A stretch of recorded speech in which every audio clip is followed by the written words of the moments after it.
15 August हा स्वातंत्र्य दिनाच्या एक दिवस आधी म्हणजेच 14 ऑगस्ट हा दिवस फाळणी दिवस, विभाजन विभीषिका स्मृती दिवस म्हणून पाळला गेला. भारतीय जनता पार्टीच्या वतीनं भिवंडीत मूक मोर्चाचं आयोजन करण्यात आले होते. देशाची फाळणी कशी भयावह ठरली आणि त्याचा परिणाम आजही दिसून येतो हे लक्षात ठेवण्यासाठी हा दिवस पाळला गेला.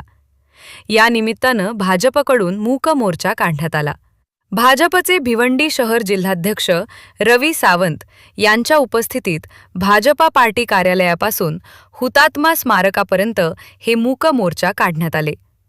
भाजपा कार्यकर्त्यांनी हातावर काळ्या पट्टी बांधून मौन पाळले आणि फाळणीत प्राण गमावलेल्यांना श्रद्धांजली वाहिली. या मोर्चात मोठ्या संख्येनं भाजपचे पदाधिकारी आणि कार्यकर्ते सहभागी झाले होते.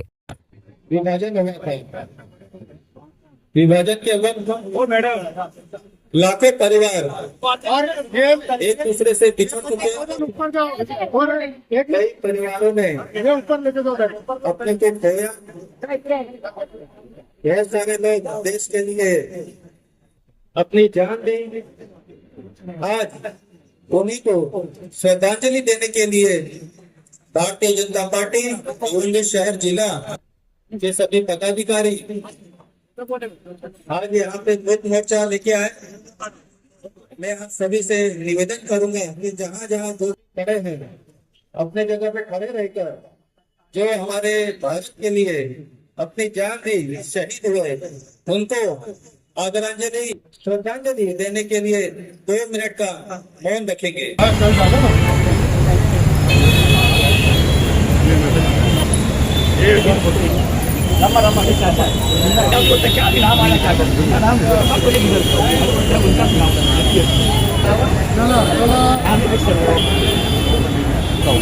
भारत माता की जोरदार.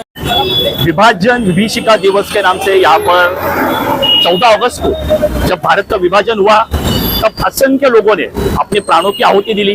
10 से 15 हजार नागरिक जिनको अपनी जान गंवानी पड़ी और 1.5 करोड़ से ज्यादा नागरिकों को अपनी पैतृक संपत्ति को छोड़कर आना पड़ा. उनकी जो यातनाएं थी उन यातनाओं को स्मरण करने का और उन यातनाओं के प्रति अपनी संवेदना व्यक्त करने का आज का दिवस है. 2021 में देश के लाडले प्रधानमंत्री नरेंद्र जी मोदी जी ने देश की आजादी जब हम मना रहे उस समय पर जिन्होंने देश के लिए त्याग किया उनके प्रति संवेदना व्यक्त करने का दिन आज का दिन घोषित किया. और उसी अंतर्गत हमारे भारतीय जनता पार्टी भिवंडी शहर जिला के लाडले लोकप्रिय जिलाध्यक्ष रवि सावंत उनके नेतृत्व में मूक मोर्चा का आयोजन किया गया और भिवंडी शहर में जो हुतात्मा स्मारक है उस स्मारक पर आकर ऐसे मृत आत्माओं के प्रति संवेदना व्यक्त की गई. 14 अगस्त 1947 के दिन अखंड भारत को खंड खंड किया गया था और लाखों लोगों की इस नरसंहार में हत्या हुई गई थी. करोड़ से ज्यादा लोगों को अपनी संपत्ति छोड़ के यहाँ पे आना पड़ा था और गंगा नदी यहाँ पे रह गई थी, सिंधु नदी वहाँ पे चली गई थी. आज के दिन कैसे अपना अटल जी की एक कविता याद आती है, कैसे आजादी का उल्लास मनाओ, आजादी अभी अधूरी है, दिन दूर नहीं खंडित भारत को पुनः अखंड बनाएंगे, गिलगित से गारो परवर तक आजादी का पर्व मनाएंगे. तो ये कविता सुनते सुनते हम बड़े हुए और आज मोदी जी के आने के बाद हमको मालूम पड़ रहा था कि हमारे लोगों के साथ कैसा एकदम गलत हुआ था और आज भी विभाजन का दर्द हम सभी को है. वो दिन को हमको याद रखना है और वो जिन्होंने भी अपनी जान खोई थी उनको बहुत बहुत मैं मेरे परिवार की तरफ से और भारतीय जनता पार्टी की तरफ से श्रद्धांजलि अर्पित करता हूँ. वो हर साल 14 अगस्त 1947 में जो हुआ था विभाजन अपने देश का जो हुआ था उसके लिए हमारे प्रदेश से और हमारे देश में भारतीय जनता पार्टी की तरफ से हर साल हम लोग विभाजन विभीषिका का मूक मोर्चा निकालते हैं. इस मोर्चा में सभी हमारे देशभक्त ऐसे नहीं भारतीय जनता पार्टी जो भी हमारे देश प्रेमी नागरिक है उसमें शामिल होते हैं. और 2021 से जब हमारी सरकार आई, भारतीय जनता पार्टी जब से सरकार थी भाजपा की, तब से ये विभाजन विभीषिका दिन जो मनाना चालू हो गया था.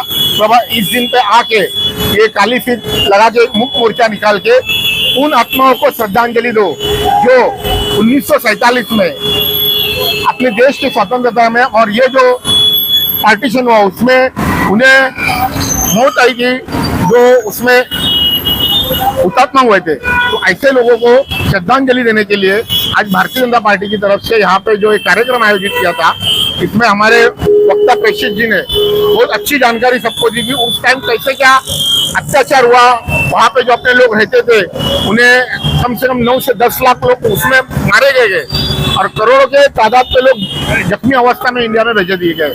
तो ऐसा ये काला दिन हिंदुस्तान का सबसे बड़ा काला दिन करके मनाया जाता है। ऐसे दिन का मैं निषेध करके मेरी सभी भिवंडी वासियों से मेरा निवेदन है कि इस दिन का आप भी निषेध करो और सभी अपनी युवा पीढ़ियों को भी बताओ कि वो दिन पे क्या हुआ था, क्योंकि बहुत लोगों को पता भी नहीं रहता है कि क्या है ये विभाजन विभीषण का, तो लोगों को पता होना चाहिए। इसलिए आपके माध्यम से मैं सभी से गुजारिश करता हूँ कि ये जो हुआ है वो अपनी युवा पीढ़ियों को मालूम पड़ना चाहिए। आज की युवा पीढ़ी ये जो मोबाइल में इसमें सब मग्न रहते हैं, उनको भी मालूम पड़ना चाहिए कि 1947 में 14 अगस्त को क्या हुआ था। 15 अगस्त को अपने को आज़ादी मिली, वो तो सच है। ये 15 अगस्त की आज़ादी के पीछे इन्होंने किसने कुर्बानी दी थी, किसने त्याग दिया था, तो ये चीज सबको समझ में आना चाहिए। इसलिए भारतीय जनता पार्टी ये दिन हर साल मनाती है और इसके आगे भी हम मनाते रहेंगे। जय हिंद, जय महाराष्ट्र, वंदे।